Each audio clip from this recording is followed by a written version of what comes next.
మా ప్రభువా మనుషులు మమ్మల్ని ఎంతగానో వ్యతిరేకించి మా మీద ప్రేమ చూపించలేనప్పుడు, మా మీద ప్రేమ కలగలేనప్పుడు ప్రభు, ప్రేమ కోసం మేము కొట్టుబిడ్డలు ఆడుతూ బ్రతుకుతూ ఉన్నప్పుడు ప్రభు, నీ ప్రేమను మా మీద చూపించావు ప్రభు. ఏ మనిషి మా మీద జాలి పడలేనప్పుడు ప్రభు, నీ జాలిని మా మీద చూపించి మాకు కరుణను చూపించి మమ్మల్ని మరుగా మనిషిగా మార్చిన దేవా, నీకు స్తోత్రం స్తోత్రం స్తోత్రం స్తోత్రం స్తోత్రం స్తోత్రం. అవును ప్రభు, మనుషులు మమ్మల్ని వ్యర్థులని మా ప్రభు ప్రక్కకు త్రోసి వేసినప్పటికీ మమ్మల్ని దీవెనతోను, ప్రేమతోను, జాలితోను, సంతోషంతోను, సమాధానంతో మా కుటుంబాన్ని దేవానికి స్తోత్రాలు స్తోత్రాలు చెల్లిద్దామండి. స్తోత్రం స్తోత్రం స్తోత్రం స్తోత్రం. ఎంతకాలం మా కుటుంబాన్ని కాచి కాపాడిన దేవానికి స్తోత్రం స్తోత్రం స్తోత్రం స్తోత్రం.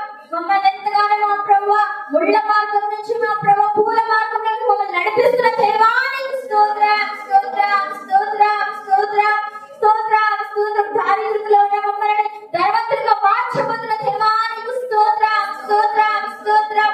ఈ మా ప్రభు నిత్య పరలోక రాజ్యానికి మమ్మల్ని వారసులుగా చేసిన దేవానికి స్తోత్రం స్తోత్రం స్తోత్రం. యెహోవా ఏదైతే నేను నా కుటుంబాన్ని యెహోవా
కీర్తన చదువుతుంది.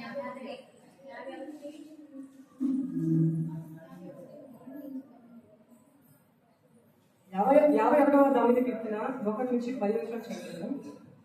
దేవా, నీ కృప చొప్పున నన్ను కనికరించుము, నీ వాత్సల్యము బాహుల్యము చొప్పున నా అతిక్రమములను తుడిచివేయము.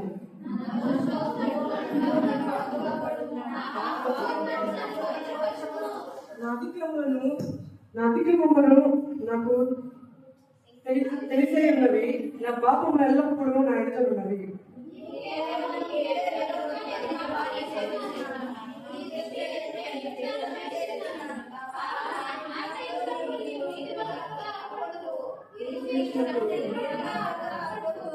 నేను పాపములో పుట్టిన వాడను, పాపములోనే నా తల్లి నన్ను గర్భమును ధరించెను.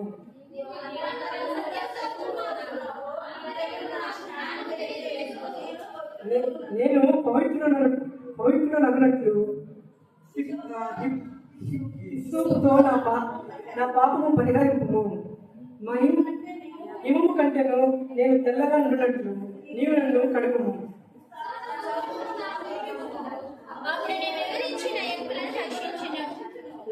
నా పాపములకు వెముకుడము కమ్ము, నా దోషములన్నిటినీ తుడిచివేయము.